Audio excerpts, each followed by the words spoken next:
Good morning. Welcome to your maths lesson. Today we're going to compare number sentences. Before we do that though, let's do our starter just to get our brains all warmed up. So it says Rosie is calculating 16 minus 7. Which of these methods is most helpful and why? Okay, so we've got here 16 minus 7, and they've partitioned 16 into 8 and 8. 16 minus 7, and they've partitioned 7 into 6 and 1. And 16 minus 7, and they've partitioned 7 into 3 and 4. And 16 minus 5, and they've partitioned 16 again, but they've done it into 10 and 6 this time. Okay, so what I want you to do is remember it's subtraction, and remember our key things to remember. So you need to make 10 first, then you need to ensure that you've partitioned the second number. Okay, so have a look at Rosie's calculations. Which one of these models do you find the easiest to follow? Okie dokie. So I think this one is the easiest because I can see clearly that 16 minus 6 makes 10. So I've got 10 here. And I've partitioned 7 into 6 and 1. So then all I need to do is 10 minus 1 equals 9. So hopefully you managed to remember that it was subtracting. Okay, and it was 16. Take away 6.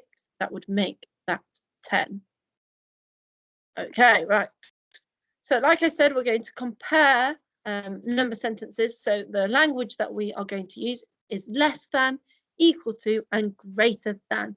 Now, some of you may have remembered that sometimes we say that the hungry crocodile eats the number that is greater. So that shows you which way round the crocodile is eating.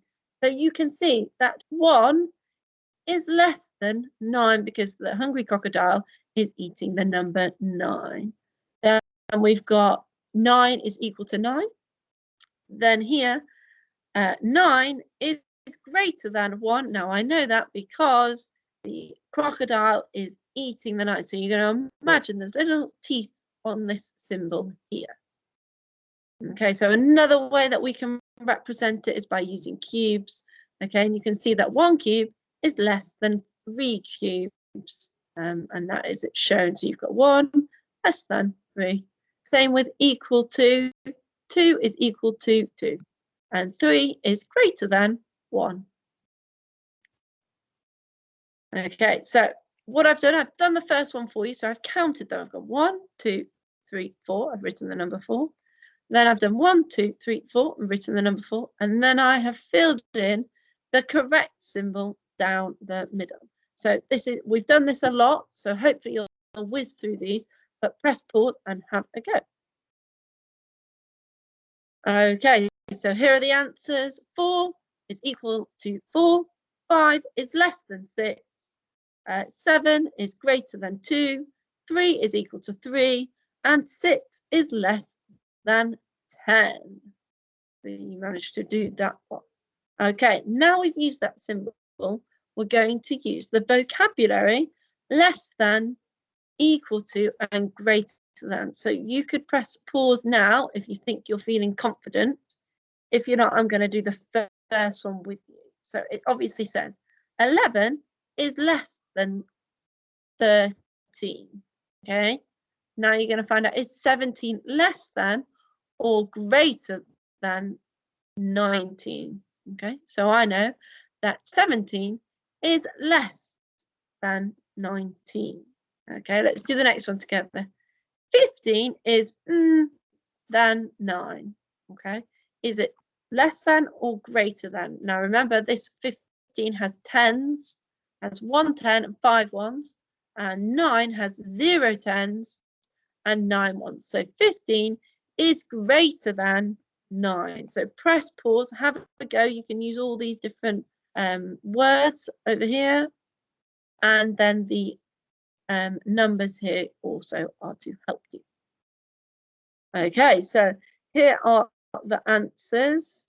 11 is less than 13, 17 is less than 19, 15 is greater than 9, 12 is equal to 12, 10 is less than 11, 16 is greater than 17, and 20 is equal to 20. Okay, now we're going to move on to some fluency things. Okay, and this is just something to do verbally. Okay, and it's just to get you thinking. So, Bill and Jed read the clue. So here is the clue. The number is less than 17, but greater than 12. Okay, so Jed thinks the number is 14, and Bill thinks the number is 15. Explain why they are both right. So just have a little pause, have a think. If you've got someone to talk to, you can talk them through it. If you just want to have a think, just think about it in your head.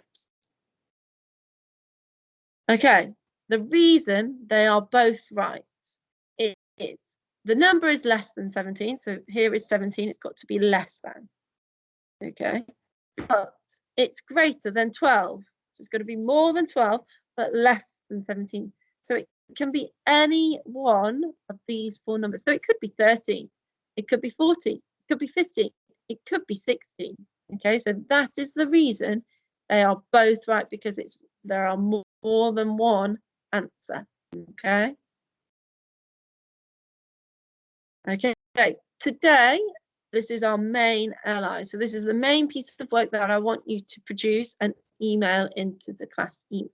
So it says, today you're going to be comparing number sentences. Okay, so I have a number sentence here. I've got 18 minus 8, and then I've got 17 minus 5. Now I know that 18 take away 8 makes 10, so I've written 10 underneath. And I also know that 17 minus 5 equals 12. You can use a number line, you can use your fingers, you can use counters to work out these questions.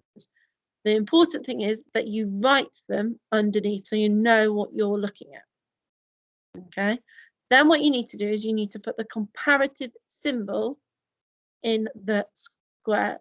Okay, so I've got 10 is less than 12. Okay, and another way you say it is 18 minus 8 is less than 17 minus 5.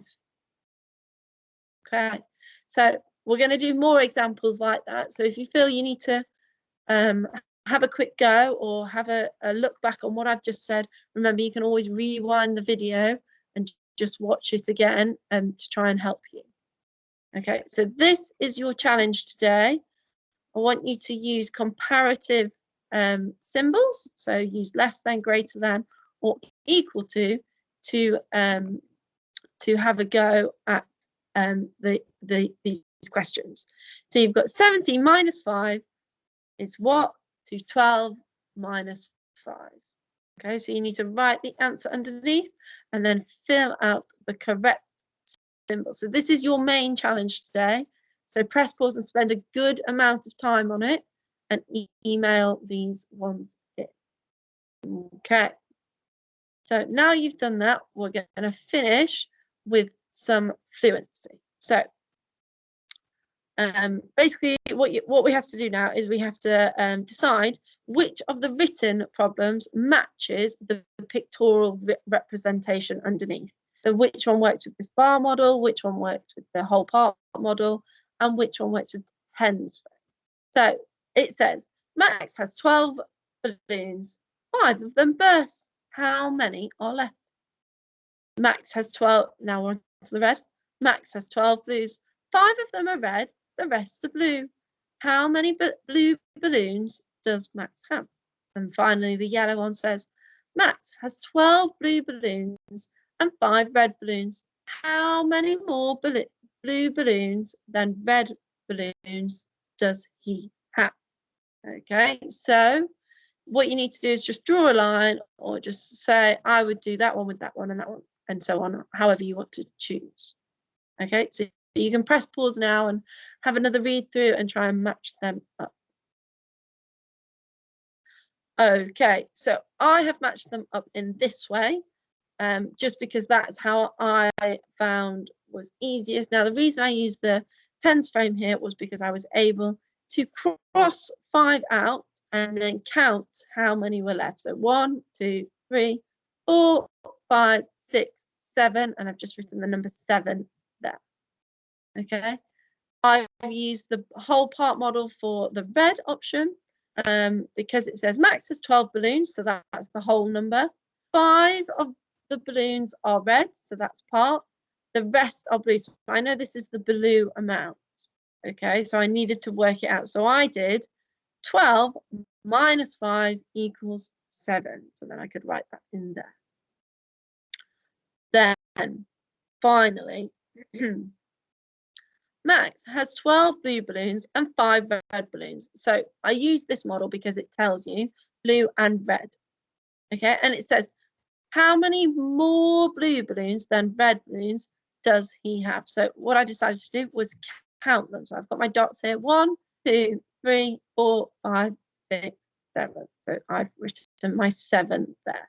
Okay, don't worry if yours don't match up to mine, because you might have found one way easier than the other. So you might have used all the same way to find out all the different questions, or you just might be slightly different to me in the way that your brain works with this. That's absolutely fine. We all do things slightly differently. Okay, and that is the point of the fluency, to gain for you to gain knowledge of how you like to work. Okay, and so that you get a bit faster at using these models. Okay, so well done for your maths lesson today. Don't forget to send in these questions. Let me just go back. These questions to the emails, and we both look forward to seeing all your wonderful work.